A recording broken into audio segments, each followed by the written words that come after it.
Notre bonne nouvelle quotidienne, texte de A.T. Jones et E.J. Wagoner. Les tendances et les tentations sont distinctes du péché. Chacun est tenté lorsque ses propres désirs l'attirent et le leurrent. Puis, lorsque le désir a conçu, il donne naissance au péché et le péché parvenu à son terme engendre la mort. Ne vous y trompez pas, mes frères bien-aimés. Jacques 1, versets 14 à 16. Ces tendances au péché qui sont en nous se sont manifestées par des actes et sont devenues des péchés commis ouvertement. Il y a une différence entre une tendance au péché et la manifestation déclarée de ce péché par des actes. Il y a en nous des tendances au péché qui ne sont pas encore apparues, mais beaucoup se sont déjà manifestées. Or, Christ a vaincu toutes les tendances au péché qui ne se sont pas manifestées. Et qu'en est-il des péchés qui se sont effectivement manifestés en nous? Le Seigneur a placé sur lui l'iniquité de nous tous. Ésaïe 53, verset 6.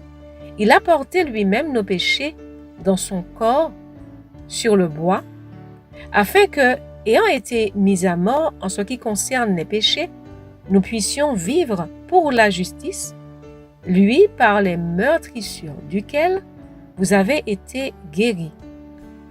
1 Pierre 2, verset 24. Il est donc clair que toutes les tendances au péché qui sont en nous et tous les péchés qui se sont manifestés ont été placés sur lui. C'est terrible et c'est vrai. Mais, ô joie! Dans cette terrible réalité se trouve la plénitude de la perfection de notre salut.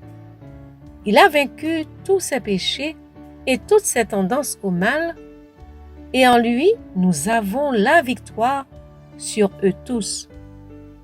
Nous-mêmes, nous avons ressenti la culpabilité de ces péchés que nous avons commis.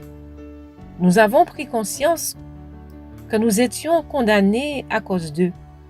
Or, tous ces péchés ont été attribués au Christ. Ils ont été placés sur lui. Maintenant, une question. A-t-il ressenti la culpabilité des péchés qui lui ont été imputés? Puisqu'il n'a commis aucun péché, il n'a jamais eu conscience d'en avoir commis un. Mais nos péchés ont été placés sur lui et nous étions coupables. Nous allons considérer cela d'une telle façon que chacun répondra « oui » sans hésiter à cette question.